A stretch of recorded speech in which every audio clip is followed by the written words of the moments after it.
Hello, everyone, and welcome to another Premier Pundits podcast.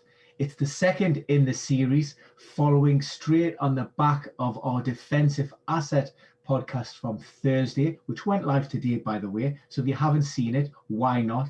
Please check it out. We're going with attackers.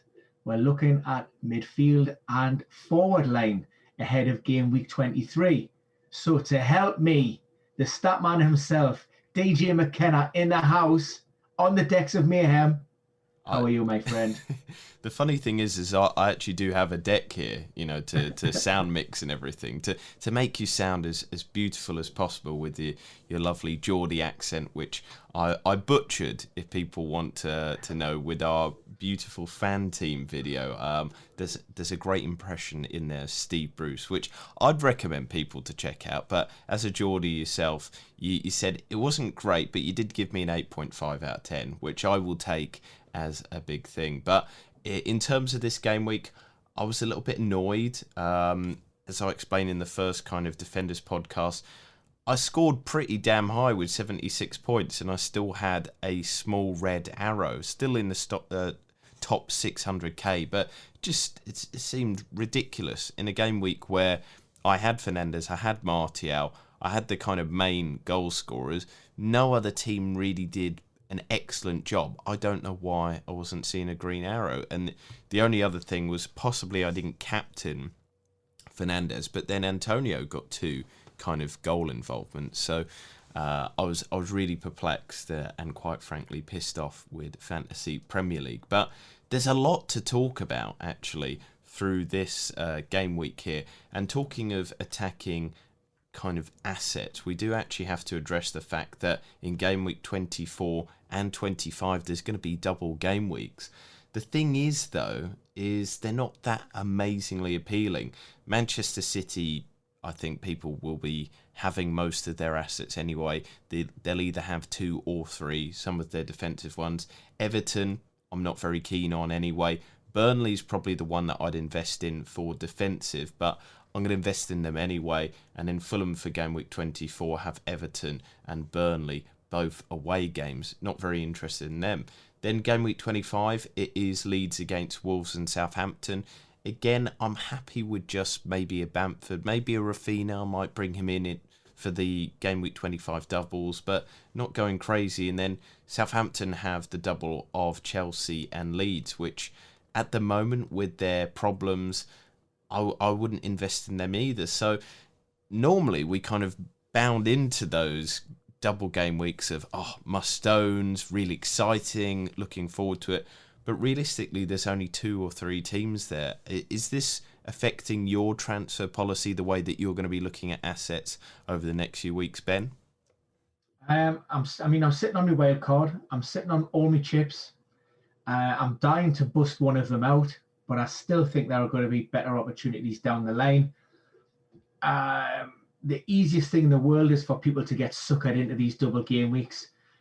Focus on those teams that are playing twice and not necessarily having a look, taking into consideration the opposition.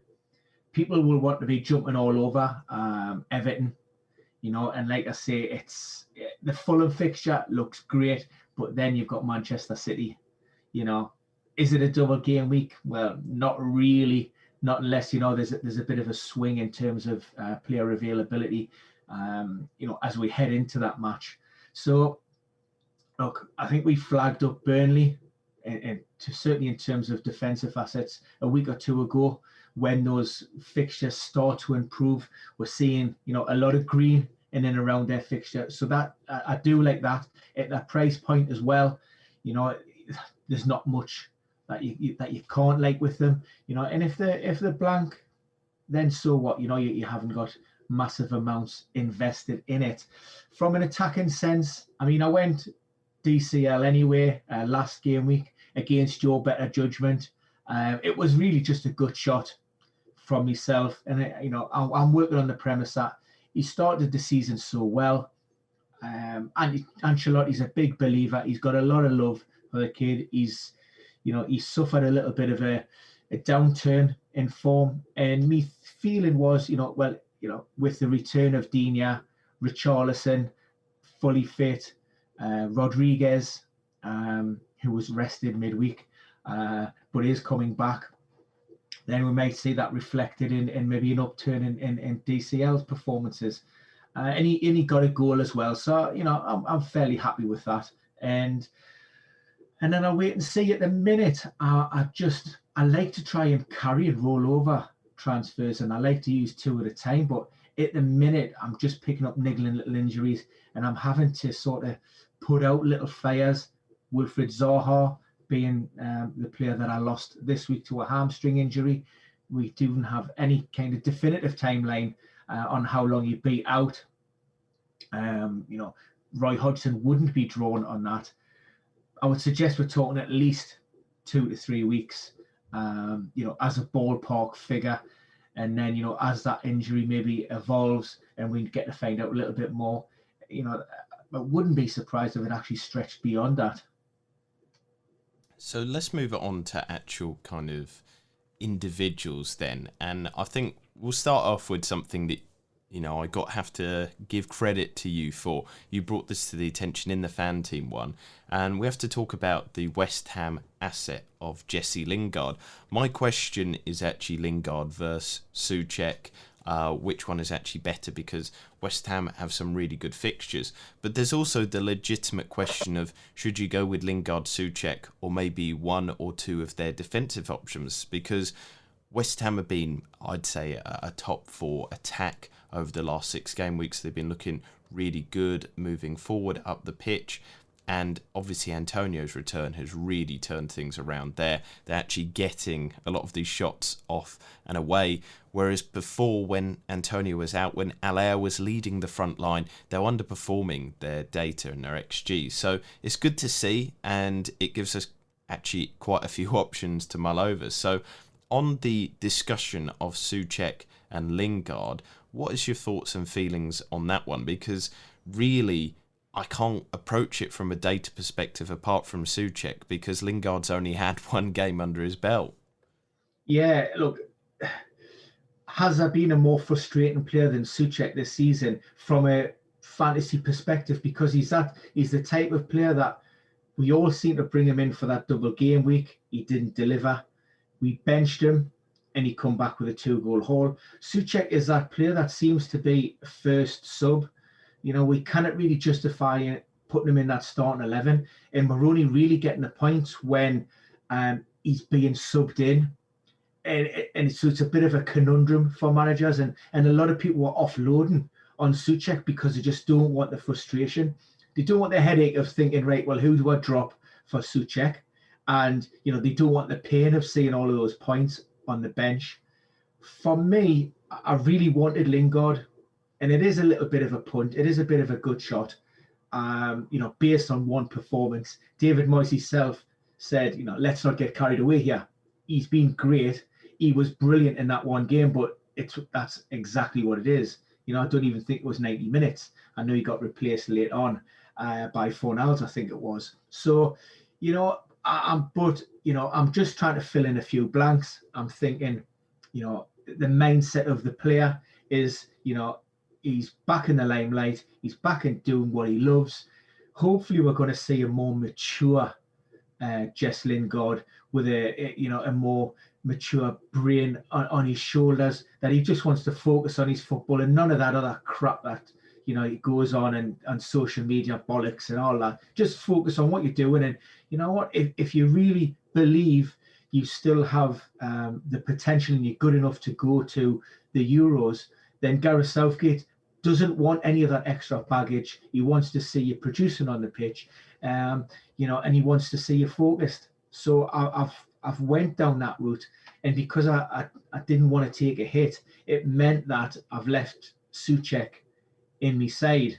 Now Fulham, I know are fairly, from a statistical standpoint, headed goals, headed chances in the box. I think Fulham are fairly poor at that, and so therefore, Souček gets the nod.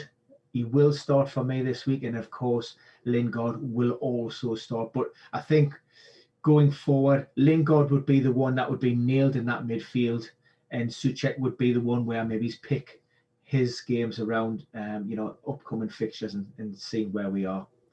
Yeah, I think for the moment I give my backing to actually Souček just because this game suits him as well, but he's been a mainstay in that West Ham midfield. He has done well. He has, fairly good kind of underlying data for his point of price. So I think that's good. And you're kind of jumping in on the West Ham good form that they're in at the moment. The fixtures, I would say, are turning a little bit more south. They obviously have Fulham next, Sheffield United, but then Tottenham, City, Leeds, which again I would say is a good one, but then Man United. So probably 50% of those fixtures are tough-ish. But then maybe even Tottenham's isn't a tough game for them at the moment. Arguably, they're in better form than Spurs. But the thing is, as well, is I think if it was my team, I'm not making transfers, I don't think, this week, but if it was my team, I would probably get a Cresswell rather than Lingard and Souček, just because West Ham have that really good ability to get clean sheets, and a lot of their goals are coming through Antonio.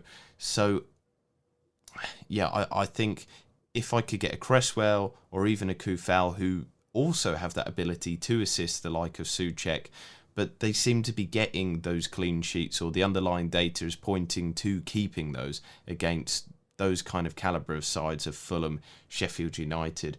But it's a really legitimate kind of discussion, and I think I like the pick of Souček. Lingard, I feel, is a bit too rushed for me at the moment, but I love your kind of differential dinnery kind of shouts, and maybe in a couple of weeks' time, or maybe in 4 weeks' time, I'll be coming back here and saying, Ben, you were dead right. I mean, you are talking to somebody who brought in Jean-Philippe Mateta last weekend, and yes. even considered captaining him at one point, and he's yet to play a minute of Premier League football. So there you go. Well, but then, don't just look at your losses. I sound a bit like the Wolf of Wall Street. Look at my losses, because there are so few. And with Gundogan, you did really well with that kind of selection there. So I'll just remind people of your brilliant one. And also, before we move on, I will remind people that we're having a little fun head v head, aren't we, in terms of midfielders. I'm saying Sterling will outscore Salah this week. You're saying Salah will outscore Sterling.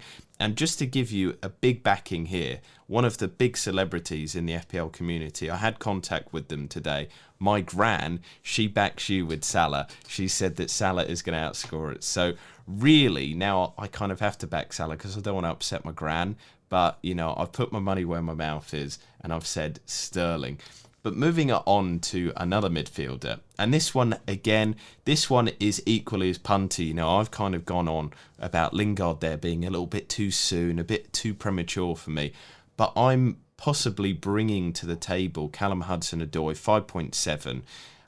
I just think that, 3 starts in a row under Tuchel, and I like the idea of the new manager bounce. We know how good Chelsea are, we know the abilities that they have, and we know that Tuchel is a pretty good pragmatic manager, but for some reason he's grown a liking to Rudiger and Callum Hudson-Odoi. Rudiger, 3 clean sheets on the bounce here, but obviously we're talking about midfielders. Chelsea are 5th best for fixtures over the next 6 game weeks. The new manager bounce will come into effect, so that will mean that they'll score more than they're likely to. On average, I think you pick up 1.3 points per game more than average when you have a new manager bounce in the Premier League for that new manager bounce period. So when we talk about that in statistics, you have the new manager bounce, but if you are actually a good manager, then you will keep that kind of upward trend over a longer period. They give it about 15 to 18 games. If you continue that trend after that cut-off point of games, then you are a good manager and you've actually improved the side rather than just the psychology of the players being boosted. But also, of all the Chelsea players, apart from Jorginho, whose XGI is obviously inflated by penalty duties, Callum Hudson-Odoi has the highest XGI of those Blues players. He seems like, I don't know, an equally good punt as Lingard, but he is... what price is Lingard actually in terms of FPL? Because Callum Hudson-Odoi is 5.7, and it 5.9 for Lingard, so it would cost you 0.2 more. Yeah, so they're about the same sort of price. I would have more trust in Hudson-Odoi than Lingard. I don't know what your feelings are on that one, though, Ben. I know what you're saying about Hudson-Odoi. We were recording last night during the Tottenham and Chelsea game. But from what I've read, I understand that Tuchel went with a split strikers, Werner and Hudson-Odoi. And while I said, I appreciate what the data is saying, the fact that Tuchel has a soft spot for him, he's liked him, he's starting him, he's playing minutes. Maybe he's just a little bit ahead of the curve now at this point, while Tuchel's, really instilling his own philosophy and maybe even just finding out that system or that starting 11 in his own mind. I'm not really certain that he's got that nailed down, or whether he ever will, because he's a tinker man, So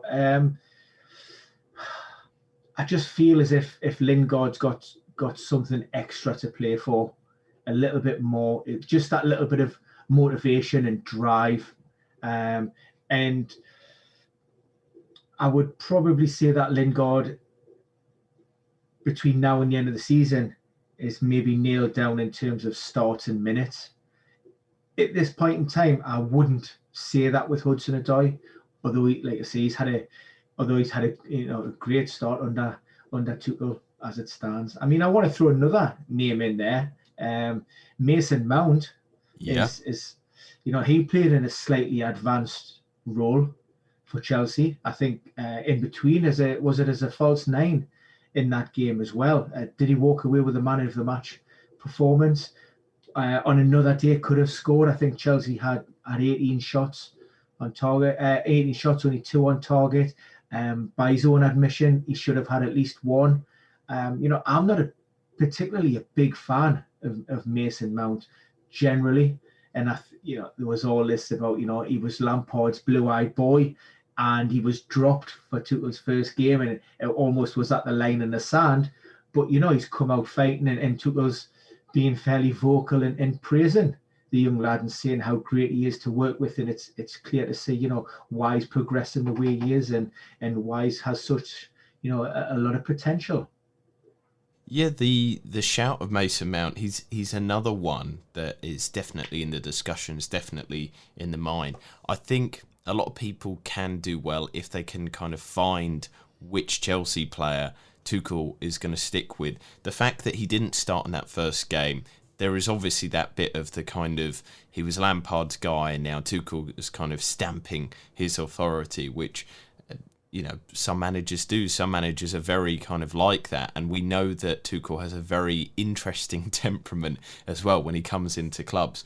And with the underlying data, actually over the last 6 game weeks, Mason Mount has the most XGI of any kind of Chelsea player. So the comparison that I gave, so Callum Hudson-Odoi has the highest XGI apart from Jorginho since Tuchel has arrived, but obviously I've kind of extended that to include the Lampard period as well, those last few games there, 2.09 XGI, which isn't brilliant, but it is the best amongst the Blues. And that he's kind of a big centre point of that team. A lot of play comes through him.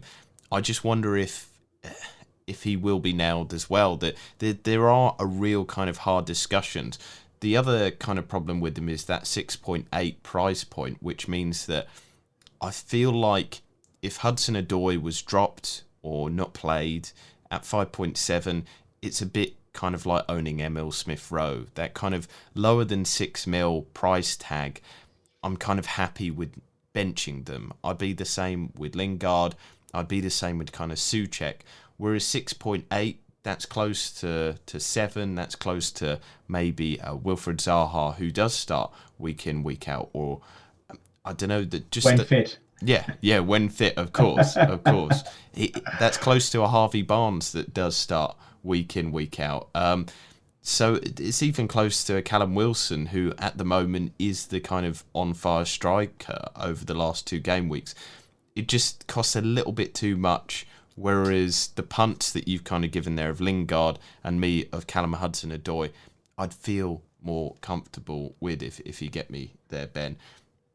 Moving it on. I get that. Yeah, moving it on to Leicester, and I mentioned there Maddison, but I think that with these good fixtures, the good underlying data and Vardy back, I think this is a good time to stick with your Leicester lads and maybe double up on one or two of them, because Maddison is in fine form. I think Harvey Barnes might actually do well with having Vardy back, because the frustrating thing with watching Harvey Barnes is he does get in the right places all the time, and he's giving the kind of right kind of balls or getting the right kind of shots off, but he's not of highest quality. Whereas I think if he's got, Vardy there to work off of and maybe pass those balls into the box for, I think he could do a lot better. So with Vardy coming back, does that kind of increase your interest in the Foxes' assets? So do you think that just the one of Maddison or of Barnes is all right at the moment in the attacking aspect? This is a tough question. I struggle to get my head around Leicester, if the truth be known. I'm maybe looking at one defensive asset. I'm even considering maybe Schmeichel at some point. Then you look at Vardy, and then, like you say, it's a Maddison or a thing. And it's not, I wouldn't think about maybe doubling up in the midfield area. What we do know about Vardy, just my opinion, I think he's going to start him on the bench this weekend. I really do. I think you'll keep faith in Kelechi. Leicester had a decent result through the week. Kelechi done all right, worked very hard. Look, there's other factors coming into play here, and you need to keep your squad happy. And, I think it's fair enough if you've had a bad performance and you've got beat, rotate your team and take it out. But, Kelechi's sat in the wings, waiting patiently, and he's been thrown in. I think Rodgers is going to keep faith. He might give him a 60, 70 minutes and then bring Vardy on for those remaining sort of maybe 20 minutes and then start him in the FA Cup. And then we'll see sort of Vardy back in full flow with that. But if I'm looking at Leicester, it's Maddison. And Maddison, I've never been struck on Harvey Barnes for whatever reason. It's just, maybe I'm casting my mind back to last season where I think he starts within that Leicester side were a little bit more sporadic. And, I'm always, although I am quite maverick in some of my picks, I like those players to at least start, and play the majority of those minutes. And I struggle to maybe adapt and change that kind of mindset from those first impressions. And the impression, and I know that the data will tell me different for this. You've told me different about Harvey Barnes, but in your own head, I just see Maddison as being the beacon of that Foxes midfield. Yeah, the data kind of does say that Barnes is more involved in the attacks. He's got high XGI, higher shots in the box, but there is that undeniable character of Maddison that he's the creative architect there. He has created the most chances for Leicester over the last 6 game weeks, 13 in total, so 39 minutes per chance created. That's pretty good. It's not up there in the top 10. But then what I would say is Barnes is only just behind there, and he's got one less chance created, one less big chance created, so 44 minutes per chance created. I just think that obviously maybe this week, and it would be right to do so as well, just to,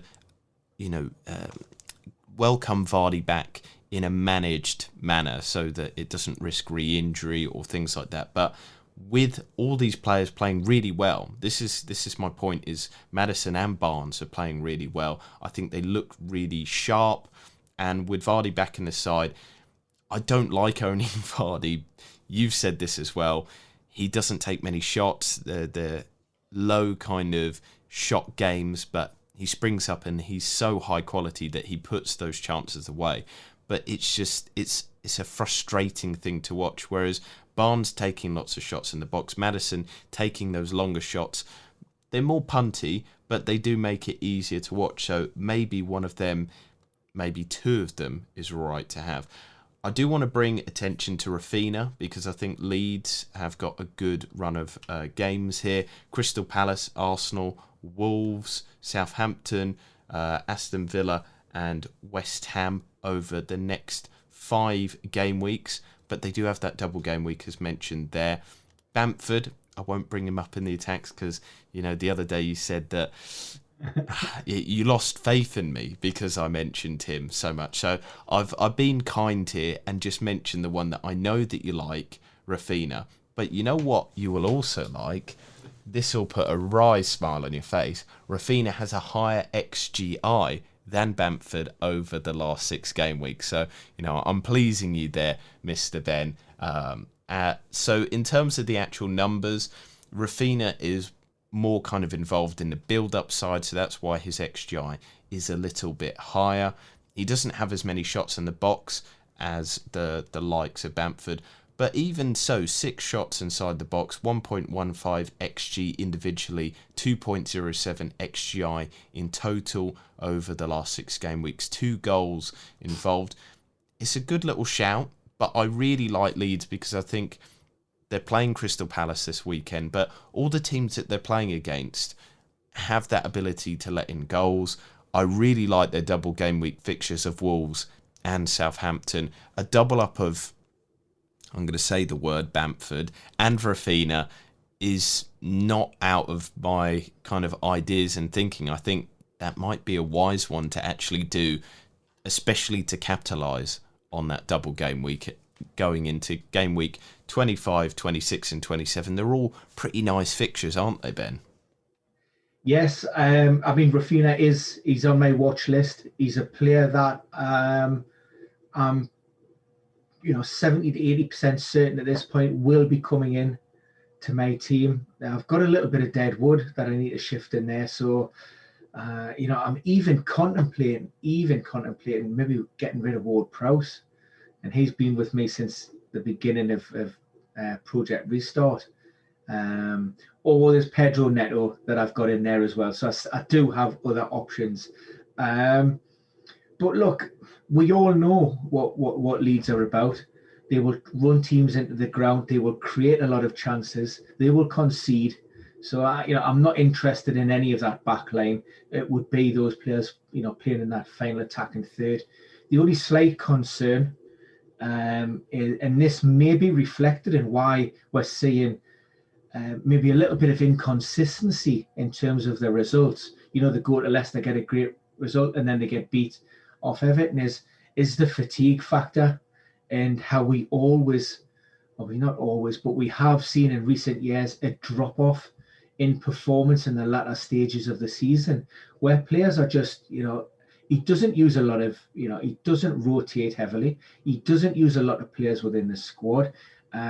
There's changes internally within that starting 11. I think at the beginning of the season, I think Marcelo Bielsa said there's only 2 players in the squad that are really just stuck in their normal positions. I think Cooper was one of them. He's a centre back. That's it. And I don't recall the other guy, but then, so we've seen Ayling go from, is it right back to centre back, even into midfield, Kric into the back line, Alioski left back midfield. So it's taxing on the players, and they are picking up a couple of injuries, which, only goes on to further sort of exacerbate, that those levels of fatigue. And we touched upon it with Raj. It's the drip effect. If you can imagine a bucket of water with a tap dripping in, for 99% of the time, it isn't an issue because the water just rises. It doesn't go anywhere. But eventually, the water gets to the top of the bucket and then it all just overflows. And that's what the cumulative effect of fatigue is. You feign, it gradually builds, and then you break down with a soft tissue, muscle strain. And that's what the problems are caused. So that would be my only worry with regards to Leeds coming into this period of play. Yeah. So at the moment, though, are there injury issues with Bamford and Rafinha? Because obviously Bamford kind of actually stood up at the end of the game the other day, and he looked like he was holding his muscle. He looked like to have an issue there. I don't know about Rafinha, but with those two, which are kind of popular picks in the FPL community at the moment, would you maybe urge against getting them in just because of these potential injury issues, or do you not worry about potentials and only if it's solidified? Look, football's a contact sport, and if we looked at every team and every player and every fixture that they've got coming up, you could probably argue and make a case on whether that player would pick up an injury anyway. In recent games, Patrick Bamford has picked up a couple of little knocks, a couple of dead legs in there. That's part and parcel of the game. Rafinha was a slight concern, I think, heading into game week 22, where he came off with a little complaint of muscular tightness. That was more of a precautionary withdrawal. But what we've seen with Rodrigo, for example, he went down with a groin problem, and Bielsa's come out and said, look, we're not talking days now, it's definitely weeks, and it could be longer with that. So that's the risk that you run. But it certainly wouldn't put me off, picking either of those two players. I mean, you could look at Antonio in exactly the same light at West Ham, coming off the back of his injury and saying, well, he's the only centre forward that West Ham have got recognised. He's a risk every time he walks on the pitch, to be honest, at this point in time. So, no. Just to remind people as well, when you say the injury risk won't affect your ability to pick those players, you'll pick Rafinha, but you would never pick Bamford in a month of Sundays. Would you do it if you were paid possibly maybe £1 million, or would it have to be more? I mean, I would take $1 million. I would bring him in for one. I could bring him into the team. I wouldn't have to play him unless that was stipulated. Look, I'm a man of my word, and if I haven't got my word, what have I got? That's true. That is true, Ben. Maybe I'm too focused on the winning. Maybe I should be more principled, because I did upset you when I brought Bamford in. Now, it gets you nowhere, Jason. Being principled gets you nowhere. And I think it's called stubborn. Anyway, I'm a Taurian. It's called stubborn. Well, one player that you are very stubborn on is Raheem Sterling. And in terms of the midfield, this is the last midfield option that we're talking about before we move into the attack. Sterling, I would argue, is back. Last 4 game weeks of Manchester City has been amazing for them in attacking data. And what I would say is really important to me is they're now going back to overperforming their XG data, which they used to do comfortably before. You can kind of expect that with an elite team, 10 to kind of 15% overperformance. It can be maintained over the course of a season. Liverpool did it the last few seasons. It is all within the realms of expected goals. But Raheem Sterling seems to be the one doing the most in that situation there. And looking at his underlying data over the last 6 game weeks, he is 4th best for XGI, 13 shots inside the box, which is one of the top kind of shots inside the box. We compared him in the fan team podcast to Salah, and a lot of people are still sweeting Salah. Obviously not this game week, but then Sterling has outscored Salah over these few game weeks. He's got more goals, and in terms of XGI as well, Sterling beat Salah. So I think there is a real kind of legitimate conversation to even not have Salah in your team and have Sterling. But at the moment, I would keep Salah. I would have Sterling and try and find money elsewhere. That was a very curious face, though, because you haven't owned Salah at all this season, but obviously you play FPL differently. So would you dare to even suggest the thing that I have just with Salah being taken out and Sterling in your side, or is that too far? But do you think that Sterling should be in most fantasy Premier League teams at the moment? First up, I would love to own Salah. I would actually love to have him in my team. I really rate him, and I really think Liverpool will not get beat this weekend and Salah will score. I'm convinced with that. So in short, yes, I'll have him. And I've done a couple of Q&As today, and spoke to people on my timeline and had conversations, and they've been asking about, potentially differentials, those premium assets, and Raheem Sterling is a player that I have earmarked as well and tipped up. And he's only, I think he was 11.7% owned, heading into this game week as of today. And look, he might take, 20 chances to score one, but the way City are playing, and that they are dominating and they're tight at the back, then he hasn't had, by his own standards, he hasn't been great. And I think it's probably an opportunity for him to finish the season strongly. And I would expect a really good points haul between now and the end of the campaign. That's me being impartial and not letting my heart rule me head. So would we see Sterling in your team, or is that like a step too far? Was just saying those words a big step in towards the healing process of you and Raheem? No, he's not coming in my team. That's it. What I would say as well, he may come in my fan team. Yes. Yeah. Okay. I treat the fan team, this one-off punt, this almost, this effectively one-round shootout, differently. I have a mindset. The problem is with Raheem Sterling is he's a premium asset, and he's a little bit too inconsistent for my liking. And when I'm paying top dollar for players, then I want them to perform. On a one-off week, I can handle that because I get rid, they're gone. If I'm seeing it 2, 3, 4 weeks in a row, drives us crazy, ruins your weekend, that just spoils it. So that's why I want to stay away from it. He's not like a De Bruyne, Mr. Consistent, who's delivering. He's too hot and cold. When he's hot, he's great, but when he's cold, he's absolute garbage. And what I would say as well, I kind of gave you a loaded question there with Salah versus Sterling, and I liked your kind of, because it was a controversial one. It's not one that I believe, though. I was playing more devil's advocate. I think Salah you keep till the end of the season. The underlying data is there. Liverpool, I think, will come good. And yes, they do have Man City and Leicester in the next couple of game weeks.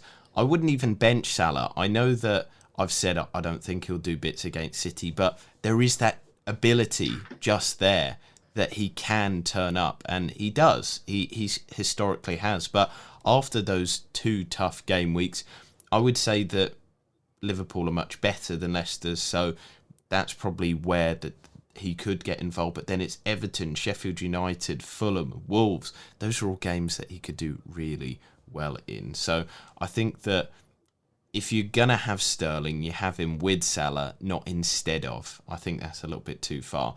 We've kind of talked already. I've written about Vardy here. You expect him to actually have his minutes managed this first game week. I want to move it then on to Callum Wilson. He's good for this game week with Southampton, but Newcastle, I would say, have a difficult run of fixtures over the next few game weeks.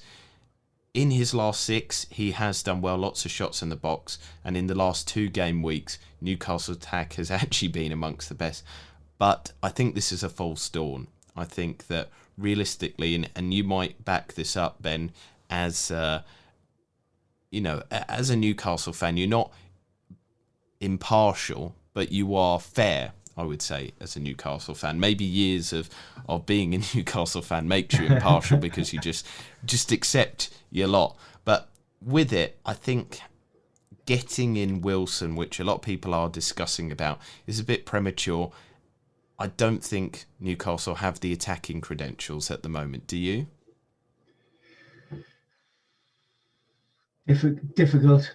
You look at the last maybe, is it 18 months that we've had Steve Bruce, and everything has always been about, sitting back, playing on the counter, hoping to nick something on the break, set piece. It's only been in the last maybe 3-4 games or so where Steve Bruce has actually come out and he says, right, well, I want to try and change that mindset of the players, maybe utilize where some of our strengths lie, and focus on taking, high press and taking the game to the opposition. Callum Wilson is because of the team he's in at this moment in time, where we don't necessarily create a lot. There's not a lot of involvement up that high end of the pitch. It's the Jamie Vardy scenario. You know, he's got the potential to get you goals, assists. He's on spot kicks. But when you're watching a game, that's what I always, if I'm watching a game, do I want to watch somebody like a Jamie Vardy or a Callum Wilson in the hope that they're going to get points? No, because they're just not involved enough for me. Again, it's just we've seen that against Everton. You know, he played on the peripheries of the game, for 80 plus minutes or whatever it was, and then came away with 2 goals, 3 bonus points, and we had a 2-0 win. And as a fantasy manager, you're rubbing your hands and going, you know what a great player he is, and I get it. But as a fantasy manager that's looking for me players to produce something and being involved, I just get too frustrated. This is where the emotions, or it's the heart ruling the head in these types of instances, and I want more. So and Newcastle just aren't able to provide that platform for Callum Wilson to be able to really shine, although he's been by far and away our player of the season to date. I would agree with you, Ben. I just can't invest in Newcastle at the moment. They're just not doing enough for me. And as much as I have a soft spot for the Magpies, I just don't think it's a worthy investment at the moment. The last attacking asset that I want to talk about before we get on to the issue of best captain for this weekend and then wrap up, Anthony Martial. Interesting. My faith in him has finally paid off, and maybe it's time for more people in the community to also have faith in him. But the really fair question is Rashford versus Martial. Which one would you have in your team and why? Now, obviously, you do have Rashford. He's your set and forget captain, but you're often very critical of Marcus Rashford. If you had the choice between the two now, throwing out that set and forget captaincy, if you were to pick between those two, or would you not pick those two? Do you think it's a bit of a waste, even though Manchester United have got, I would argue, the 3 best fixtures over the next 3 game weeks: Everton, West Brom and Newcastle?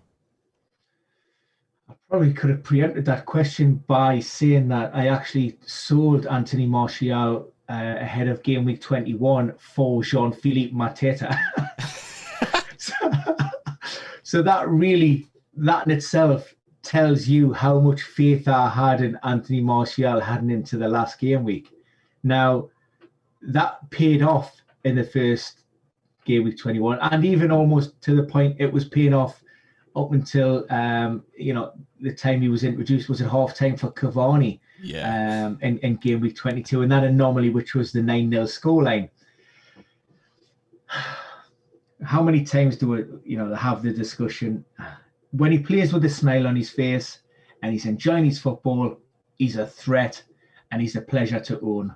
I think Project Restart, we managed to jump on and get a few points with him. When he goes through those lulls, and he is more of a rotation risk than Rashford. Rashford seems absolutely nailed, regardless of injuries that he's been carrying and so on and so forth. But Martial, he's in a place where if he's playing in attack, it's with Cavani. If he drops as a 3, maybe behind Cavani, you've then got Rashford and Bruno, who I think are ahead of him. And then you maybe, on occasions, you rotated with Greenwood.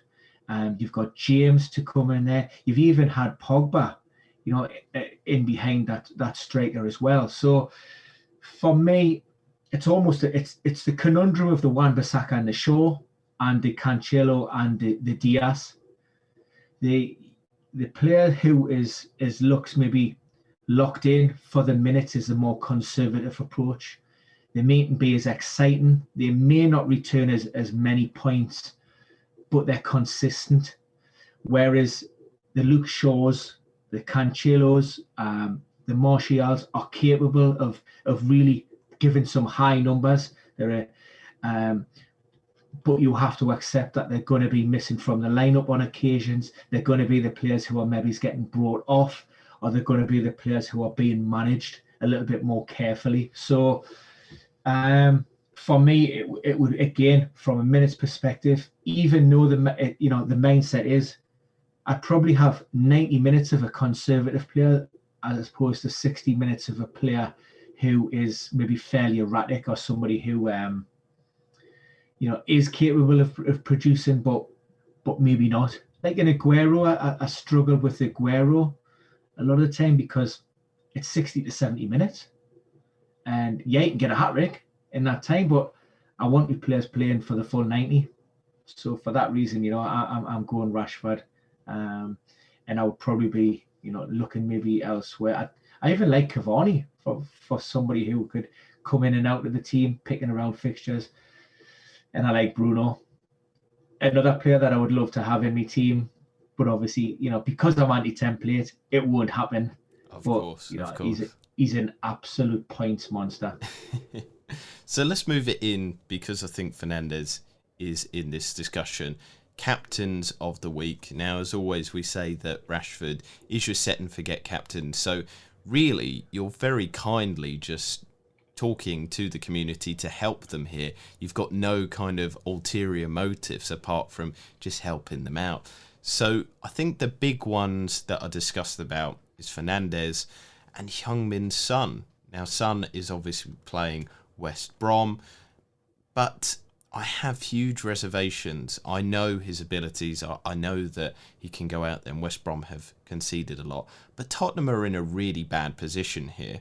And if I'm going to choose between Fernandes and Son, I'm going to go with Fernandes because of the fact that Man United are coming in with 9 goals. That they seem to have a little bit of a lull over the previous weeks, but not as bad as Tottenham have been for a long while. I think it's 3 wins in the last 13 games. The side just look dejected of chances and creating those sorts of things. So playing a poor Everton side, Spurs are playing a poor West Brom side. If you had to pick one of those, which one would you be going for? Spurs is a tough one, given their recent form. They struggled down at the Hawthorns at the beginning of the season. I think it was Harry Kane that got a late winner in and around the 80th plus minute, to scrape a 1-0 victory. Everybody's expected Son to step up in the absence of Harry Kane during this, since he's been sidelined with his ankle problem. Hasn't really happened. He hasn't, I think, did Tottenham go with a 4-4-2 last night, and he was up there with Carlos Vicinius, or however you pronounce his name. Didn't quite work. And then Mourinho went with Steven Bergwijn in the first game that Harry Kane missed as well. So he hasn't really deployed. There hasn't been much change of a role for Heung-min Son, except he hasn't got that supply line. He hasn't got that partnership. So it's been a big call, because you wouldn't want to put anybody off Son, given the opposition, and given it'll be a backs to the wall performance, and Mourinho will have them fired up. It draws not really any good for Big Sam. They've got to go out there and try and get 3 points themselves. So it could be an open game with a lot of space in behind. But I think it's a really tough one, mate. Would you say there is too much focus on the fixture, though? Because obviously, looking at it, Tottenham, not very good underlying data, whereas Man United are a top attack. They're behind City, or just about drawing with City on a lot of these metrics over the last few game weeks, whereas Tottenham are way down. And then you also look at the fact that in the last 5 game weeks, Heung-min Son has 1 assist to his name. It's not pleasant reading for quite a premium asset as well. Whereas you've talked about there, Fernandes is so consistent. Son hasn't been.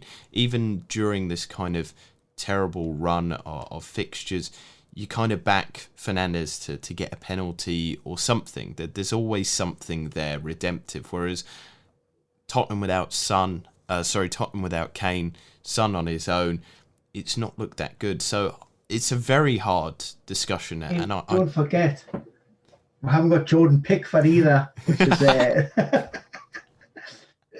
that is a great impression.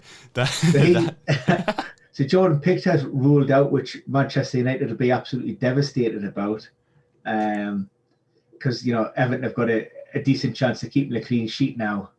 But you take the fixture out of the equation, and Son would be absolutely nowhere near my team, and certainly nowhere near my captaincy.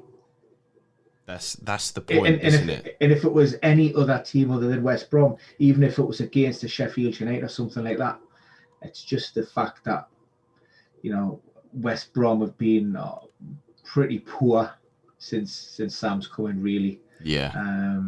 That's the whole thing. These are the good fixtures that burn a lot of managers, and the ones who just stick to their principles and don't get suckered in tend to benefit. Yeah, I mean, my principle over the last couple of game weeks, I've gone with two very maverick picks, and I'd say they paid off. I did Antonio last week, and then the week before that I did Barnes, and I was happy with both of those choices. I got Green Arrow in game week 21 for that, and then in game week 22, as I said there, I was a bit annoyed. Maybe I should have gone with Fernandes, but Antonio got me 2 returns, so I can't complain too much. But yeah, I think this is the kind of game week, though, where there's such fixation on those two that if you get the wrong call, it can, as you said, really burn you. And Son could burn a lot of managers here, but I don't know. I think that this fixation on the fixture is really what's going to cause problems. I'm trying to lead with data here. I'm trying to almost remove that emotive factor. And obviously I don't like Tottenham because I'm an Arsenal fan. But there is that element where I'm trying to remove as much bias as possible. And just looking at goals and shots, the XGI of Bruno Fernandes over the last 6 game weeks, 5.26. Heads and above most other people. The only one that comes close really is Mikel Antonio. And you could say that arguably he hasn't matched his XG, so that further embellishes it for me. Whereas if you look at Son, it's kind of half as much in terms of XGI. He's got 1 goal. He's only got 9 shots inside the box. He's not kind of dominating teams or taking the ball by the horns, which we thought he would during Kane's absence. So it's a really hard discussion point, but I think I'm going down hard with Fernandes at the moment. But for now, as always, I remind people just to make sure that you like, subscribe and share. I think you need to finish with the Jordan Pickford one again. What was that? That is amazing. I thought for a second, what's he doing there? I thought You thought Jordan Pickford had come on the podcast, didn't you? I saw it and I was like, goodness me, Ben, you didn't tell me that we're interviewing a Premier League footballer today. But yeah, for everybody, to make sure to like, subscribe and share to have this high quality content here with great impressions, my Geordie impressions, your impressions of Pickford. I don't know who's going to be coming next. Maybe, I don't know, Eric Cantona, David Moyes. We'll do all sorts. But for now, good luck with your teams. I hope you enjoyed the show as much as we have. I mean, honestly, these are such fun. It is a pleasure to work with you, Mr. Ben. But I shall say goodbye and good luck and see you next week. Thank you, Julio Jodio. Great show as always. Listen, guys, thanks for following. Remember to subscribe, give us a like, a thumbs up, and good luck for game week 23. Keep your eyes and ears open on our social media channels to find out what's coming up over the next couple of days. But for now, It's bye from me, and it's bye from Jordan. Bye.